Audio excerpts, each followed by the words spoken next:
अस्सलाम वालेकुम प्यारे दोस्तों, मेरा नाम है अवैस करीम और आप देख रहे हैं स्टोरी क्यूज़। मैंने 80% यहूदियों को इस दुनिया से ख़त्म कर दिया है और 20% को छोड़ रहा हूँ। मेरे मरने के बाद तुमको इस बात का एहसास होगा कि काश मैं इन 20% को भी ख़त्म करके जाता और दुनिया से यहूदियों का नामो निशान मिटा के जाता। नाज़रीन, ये अल्फाज थे एडोल्फ हिटलर के।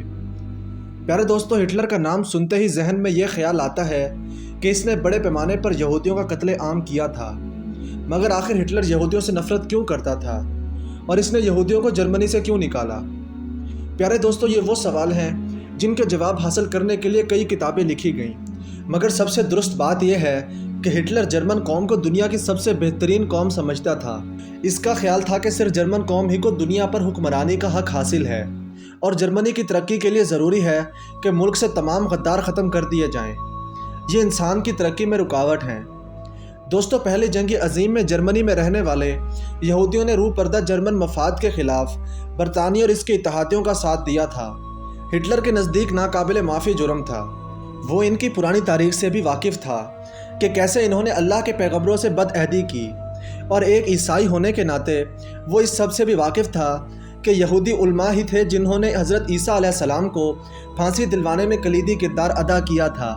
इसलिए वो इन्हें एक लानत ज़दा नस्ल समझता था और दुनिया को यहूदियों से पाक कराना चाहता था। यहूदी ईसाइयों की तरह हज़रत ईसा अलैहिस्सलाम को खुदा का बेटा नहीं मानते, और कई ईसाई तो हज़रत ईसा अलैहिस्सलाम की खुदायत को मानने के इस इनकार को भी तकब्बुर की निशानी समझते थे। कई सदियों तक ईसाइयों की चर्चेज़ ने इन्हें यह सिखाया कि हज़रत ईसा अलैहिस्सलाम की मौत यहूदियों की वजह से हुई, जबकि आज के मौरख़ीन और चर्च ये सिखाते हैं कि हज़रत ईसा अलैहिस्सलाम को रूम की हुकूमत ने इस वजह से शहीद किया था कि अफसरान इन्हें अपने इक़्तिदार के लिए एक सियासी ख़तरा समझते थे। मजहबी तसादुम के साथ साथ माशी तसादुम भी शामिल थे। हुक्मरानों ने यहूदियों पर पाबंदियाँ लगा दी और इनको मखसूस मुलाजमतें करने और ज़मीन की मलकियत पर भी पाबंदी आयद कर दी गई। इस वक्त पुराने ज़माने के चर्च सूदखोरी यानी पैसे के सूद समेत लेन देन की इजाज़त नहीं देते थे। फ्रांस में रूस की खुफिया पुलिस के एक अहलकार जियोन ने बड़ों के प्रोटोकॉल्स तैयार किए गए। प्रोटोकॉल्स में यह कहा गया कि यहूदी पूरी दुनिया पर कब्जा करने की साजिश कर रहे हैं।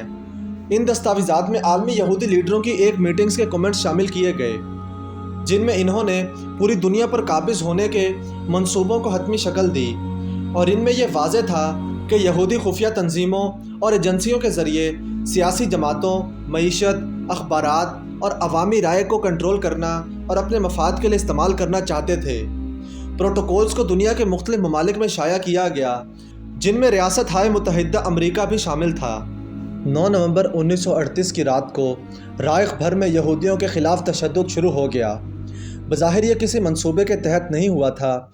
ये एक यहूदियों के हाथों पेरिस में एक जर्मन अफसर के कत्ल पर जर्मनों के गुस्से का नतीजा था। 2 दिनों में 250 से ज़्यादा यहूदी इबादत गाहें जलाई गईं, 7000 से ज़्यादा यहूदी कारोबारों में लूट मार करी गई और इन्हें तबाह कर दिया गया। दर्जनों यहूदियों को मार दिया गया और यहूदी कब्रिस्तानों, हस्पतालों, स्कूलों और घरों को लूटा गया, जबकि पुलिस और फायर ब्रिगेड की गाड़ियां देखती ही रहीं। सड़कों पर बिखरे हुए दुकानों के खिड़कियों के शीशे और कर्चियों की वजह से इस रात को क्रिस्टल नाइट यानी टूटे हुए शीशों की रात कहा जाने लगा। प्यारे दोस्तों, इसके बाद की सुबह जर्मनी के 3000 यहूदी मर्दों को यहूदी होने के जुर्म में कैद करके हिरासती कैंपों में भेजा गया, जहां पर इनमें से सैकड़ों अफराद मर गए। कुछ यहूदी औरतों को भी गिरफ्तार करके मकामी कैद खानों में भेज दिया गया। यहूदियों का कारोबार तो इस वक्त तक दोबारा खोलने की इजाज़त नहीं थी जब तक कि इनका इंतज़ाम गैर यहूदियों के हाथों में ना दिया जाए। यहूदियों पर कर्फ्यू लगा दिए गए, जिनकी वजह से इनके घरों से निकलने के औकात महदूद हो गए। टूटे हुए शीशों की रात यानी क्रिस्टल नाइट के बाद जर्मनी और ऑस्ट्रियन यहूदी बच्चों और नौजवान की ज़िंदगी और भी मुश्किल हो गई। इन पर पहले ही अजायब घरों, अवामी पार्कों और स्विमिंग पूल में दाखिले पर पाबंदी लगा दी गई थी। अब इन्हें सरकारी स्कूलों से भी खारिज कर दिया गया। अपने वालिदैन की तरह यहूदी नौजवानों को भी जर्मनी में मुकम्मल तौर पर अलहदगी का सामना करना पड़ा। मायूसी में कई यहूदियों ने खुदकुशी कर ली। ज़्यादातर ख़ानदानों ने भाग जाने की भरपूर कोशिशें की। नाजरीन, 17,000 के करीब पोलिश यहूदियों को जर्मनी से निकाल दिया गया। ये सब इनके जर्मनी के ख़िलाफ़ साजिशों और पुरतशद्दुद हमलों में मुलविस होने के बाद किया जा रहा था।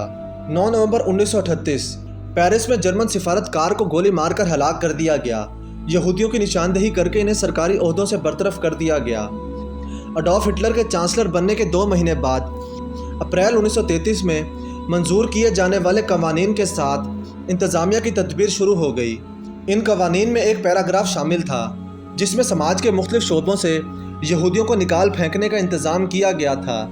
हुकूमत के तमाम मुलाजमीन को अपनी आर्य नस्ल के सबूत में दस्तावेज़ात पेश करने की ज़रूरत पड़ गई। पहली दफ़ा कानून में यहूदी की तारीफ फराहम की गई थी। जिन मुलाजमों के वालदैन या दादा दादी या नाना नानी यहूदी थे, इन्हें अपने ओहदे से बरतरफ कर दिया गया। 17 अगस्त 1938 यहूदियों के लिए यहूदी नाम अपनाना लाजमी करार दे दिया गया। जर्मन हुकूमत ने इन तमाम यहूदियों के लिए जो अपने पहले नामों से यहूदी ज़ाहिर नहीं होते थे, अपने पहले नाम के बाद एक यहूदी नाम का इजाफ़ा करना लाजिम करार दे दिया। मर्दों को इसराइल और औरतों को सारा का नाम दिया गया। मर्द अपने नाम के साथ इसराइल लगाएंगे और औरतें अपने नाम के साथ सारा लगाएंगी ताकि पता चले कि वो यहूदी हैं। अक्टूबर में जर्मन हुकूमत ने तमाम यहूदियों के पासपोर्ट जब्त कर लिए। यहूदियों को जारी करदा नए पासपोर्ट्स पर जे का ठप्पा लगाया गया जो मालकान की यहूदी शनाख्त की गवाही देता था। 19 सितंबर 1941 जर्मनी में यहूदियों की शनाख्त के लिए बैज मुतारिफ कराया गया। 6 साल की उम्र से ज़ायद यहूदियों को तमाम औकात अपने कपड़ों पर एक पीले रंग का 6 नुक्तों वाला सितारा पहनना ज़रूरी ठहराया गया जिसमें काले हरफों में जूड लिखा गया था जो जर्मन ज़ुबान में यहूदी कहलाता था। अब जर्मनी में यहूदियों को देखकर ही पहचाना जा सकता था। अक्टूबर में यहूदियों की जर्मनी से बाकायदा जलावतनी शुरू हो गई। मार्च 1942 में यहूदियों के लिए अपनी रिहाइश गाहों पर भी सितारे की अलामत की नुमाइश करना ज़रूरी हो गया। प्यारे दोस्तों, यहूदियों की नस्ल कशी होलोइस्ट कहलाती है। होलोइस्ट एक लफ्ज़ है जिसके इस्तेमाल पर पाबंदी है। दुनिया में 13 ममालिक ऐसे हैं जिनमें अगर ये लफ्ज़ बोलते या इस्तेमाल करते हैं या किसी तहरीर में लिखते हैं तो 3 से 10 साल की सज़ा आपको हो सकती है। अगर आप सोशल मीडिया पर इस लफ्ज़ का इस्तेमाल करते हैं तो आपका अकाउंट ब्लॉक कर दिया जाएगा। यहूदियों ने इस लफ्ज़ का बड़ा नाजायज़ फ़ायदा उठाया, मजलूम बनने और इस नस्ल कशी का इतना चर्चा किया कि सारी दुनिया यहाँ तक कि जर्मन भी यहूदियों से आज तक मिलकर आंसू बहाते हैं। नस्ल कशी जिस कौम की भी हो, वहाँ गाने सुनते सुनते तो किसी को मौत नहीं आ जाती। इंसानी हकूक़ की संगीन खिलाफ वर्जियाँ होती हैं, चीखो पुकार, बच्चों के सामने माँ बाप का कत्ल और माँ बाप के सामने बच्चों का कत्ल, भाइयों के सामने बहनों की इस्मत दरी, बिल्कुल वैसे ही जैसे साबरा और शकीला के कैंपस में मुसलमानों की गई। अगर मुसलमान के खून को यहूदी कैचअप ज़दा मज़ेदार बच्चे कहते हैं जबकि अपने बच्चों पर आंसू बहाते हैं। कहा जाता है कि जब यहूदी पनाह गुज़ीन बनाकर फ़लस्तीन में भेजे गए तो पूरी दुनिया के जेलों से सफ़ाक कातिल और जहनी मरीज़ ढूंढ ढूंढ कर फ़लस्तीन भेजे गए। इन लोगों में इंसानियत नाम की कोई चीज़ नहीं थी।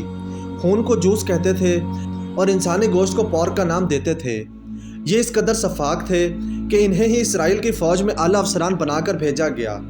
इन्होंने जब फ़लस्तीन की आबादी पर जुल्म ढाए और अक़वाम मुत्तहिदा एक मुनाफिक की तरह इन्हें घेर कर घरों से निकाल कर ले गया, इन मुसलमानों के घरों पर यहूदियों के कब्ज़े हो गए।